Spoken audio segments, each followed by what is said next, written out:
In South Australia, the driest state and the driest continent, Australia, is the family-owned brewery Coopers, and they sure know how to quench your thirst. At Regency Park is the state-of-the-art Coopers Brewery. And now you can make your own great tasting beers with the Coopers Micro Brew Kit.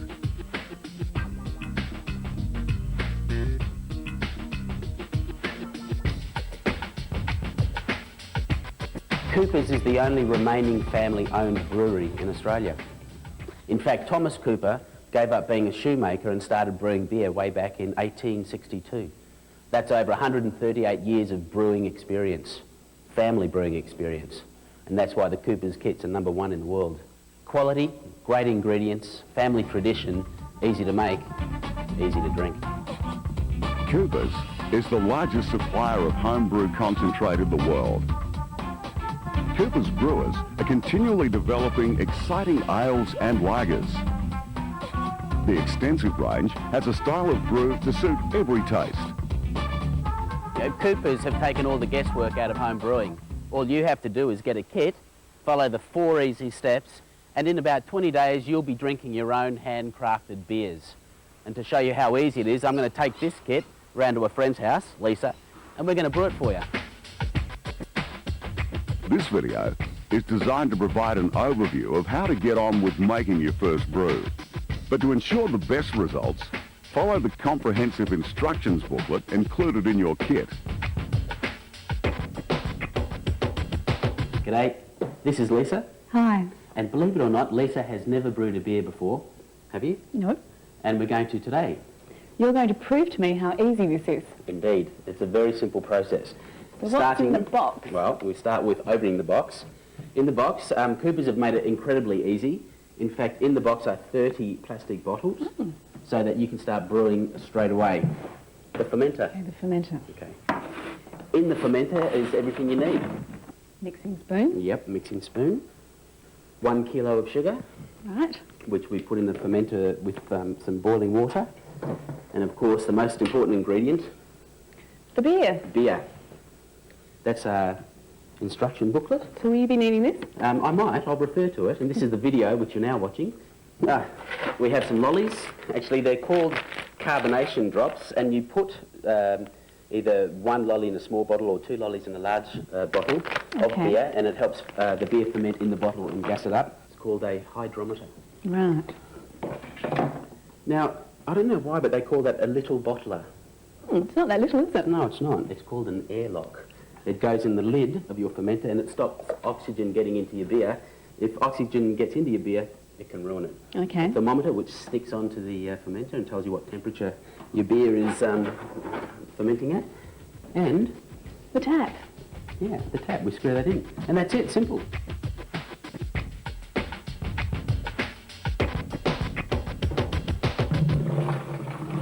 Right, Coopers has made it really easy for us to make great beer. But we've got to do some hard work, and the first part of that is cleaning. You have to clean everything and sterilise everything that will come in contact with your beer. It's actually the most common reason for getting beer that, well, I guess the only way to say it is it goes off, it gets infected. You can, if you want, get sterilising solutions. And another secret is when you finish rinsing, you drain, let the stuff drain really well, but don't drain it on a dirty tea towel. Okay. This rack has been cleaned and sterilised. Okay, give me the tap. The tap. Yep. Good, hot water. Okay.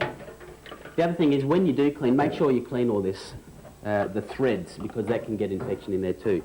We'll put this in and we'll go on to the next process. So what is the next process? The next process is getting the malt ready.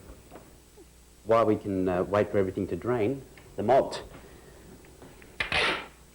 Open it up carefully. Now in the lid there's the brewer's yeast, which we'll use later. And just in case we can't find our instruction book. Oh good, another set. Another set of instructions. In here is the beer concentrate, and Coopers has done all the hard work for us. In the kit it's a lager, and we put that in the boiling or hot water. It can be boiling water. So why are we doing this? Well, the beer concentrate is very thick, so we put it in hot water and it just softens it up so that when we pour it into the fermenter, We don't have to wait forever for it to go. Now, we can, if we want, lie it down. There you go, 10 minutes. And how much beer do you think this will make us? It will make 30 bottles, 30 large bottles of beer, or 60 small bottles. It fills the fermenter up to about 23 litres. Mm-hmm. The can's been in the hot water for 10 minutes. Mm-hmm. And a little secret here, when you open the can, open it from the bottom. If you try to open it from the top, it won't work because of the design of the can. Okay. Can you smell that? Now I can. Oh, yeah. Smells like beer to me. Okay, we take the lid out. Yum, look at that. Have a taste. Quite syrupy, isn't it? Yeah. And when you taste it, have a taste. It's great to see what your beer's doing. It's got quite a nice sweetness, but also a bitterness to it. What do you think? It's like super concentrated beer. It's exactly what it is. Okay, we'll put that in the sink. All right. So you can see, look how well that pours. And you can put the sugar in if you want. Okay, the whole thing? The whole thing. That's it. You get 2 litres boiling water, which you're going to put into the fermenter. Okay, well that's 1 litre. Okay, just put some in. No, I'll put that down because it's very hot. Put some this in here. first? Yep. Great. And I'll get some more water and you stir this. All right. Looking good. All right, and I'll rinse the can out. When you do this, guys, and Lisa, if you're making beer without me, use a tea towel because these cans get very, very hot. So we rinse the can.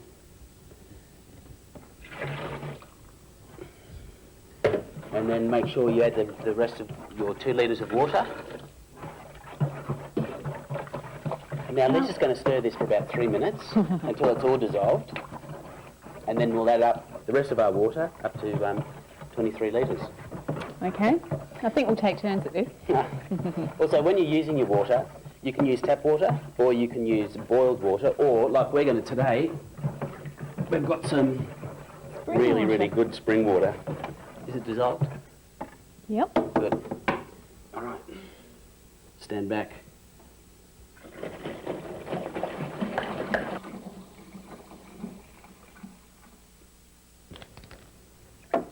And then you give it a good stir. Now, I said earlier about letting air get into your wort. It's quite okay at this stage to let a little bit of air get in when you stir it.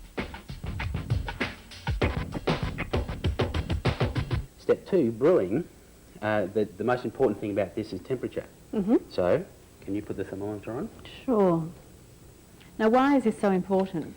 Well, the reason is that when the yeast works in the wort, what happens is the yeast eats the sugars, and that creates carbon dioxide and alcohol. So what we need is a temperature around 21, 27 degrees. Okay.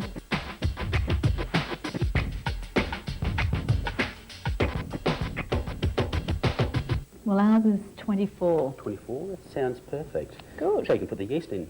Right. So 21 or 27 degrees, that's about 70 to 80 degrees Fahrenheit. And it's best to have it around the 21, 25 mark. And then sprinkle it on top. Excellent.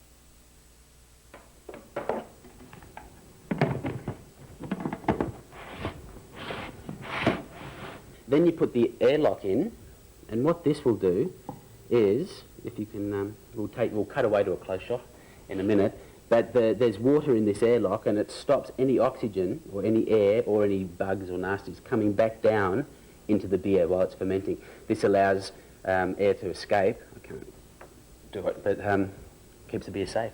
Good. And free of infection. That's it.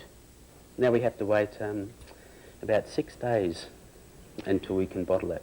Okay. So, game of football? Let's start waiting. All right. While you wait for 6 days, try and keep your home brew at a temperature above 18 degrees. And look for the signs of fermentation. A foam is created which will throw a crust around the top wall of the fermenter. Condensation will occur, and the airlock may or may not bubble. And a sediment will occur at the base. G'day, we're back. It's been 6 days, and I left it here at Lisa's house. How's it been going? Good. Did Had it a bit of bubbling. bubble but away? it's settled down now. And has it been bubbling at all today? No. Excellent. That would assume, or I would assume, that means the beer's finished fermenting. But there is something we can do to check that, Okay, and what do we do to do that? and that's this Aha. device, the hydrometer. What we can do is, if we take a little bit of beer out of the fermenter and put it into here, you want to, about Yep. halfway up, just hold it under here, the tap, you fill this up with beer, and hopefully not spill any. And if I've got enough beer in here, we put the hydrometer in, give it a little spin around, and it stops the bubbles from clinging from it. When checking with the hydrometer, it is ideal to take a measurement on 2 consecutive days. If you get the same reading on both days, the fermentation is complete. All right, we've checked our beer with the hydrometer. It's stopped fermenting, and I think we can bottle. Okay, well, I've rinsed these bottles, but they do actually come sterilised in the Cooper's kit, don't they? Yep. Thank you, Mr. Cooper. So, carbonation drops, 2 in a 750ml bottle. And if we're using small bottles, We just use one. that's it. Okay. Little bottle up. Now we put this on to the tap. It fits, it's a pretty tight fit. And we bottle. Okay. Sometimes when you bottle you get a bit of froth, and that's quite fine. It's actually a very good sign. When you're filling these bottles up, fill it up so that it almost gets to the top, or the top, and then when you stop filling, you'll note that the beer goes down because it doesn't have the little bottler inside it anymore. So that makes it very easy for us. And here we go. Ooh. Perfect. Look at that. Perfect. Oh, now we need a lid. That's as easy as screwing it on. I love this process. I've been brewing for 10 years and I've been madly capping, and it's time consuming and a bit difficult. This is so easy. It's absolutely fantastic. Simple as that. You can do one now. Okay. Well, congratulations, you just made your first beer. So how long before we can drink this? We can drink this in 2 weeks. Although if you want, you can store it for up to 3 months. And in fact, it will improve with age. So if you're brave enough and can do that, just leave it. The other important thing is when you store it, if you can store it at about 21 to 24 degrees, that's great. If you can't, put it somewhere where the temperature is going to be constant and make sure it's out of sunlight. Sunlight is beer's enemy. Cheers. Beautiful. Good luck with your home brewing, and remember, it's supposed to be fun. I'm sure you're going to have a lot of fun doing it. Also remember that all the great brewmasters of the world started out as beginners. But you can visit your local expert for advice on recipes or how to develop your own homebrew style, and for information on the Coopers Club. Or have a look at the website at coopers.com.au. Remember the 4 easy steps: mixing, brewing, bottling and enjoy. All these steps are comprehensively covered in the instruction booklet in your kit.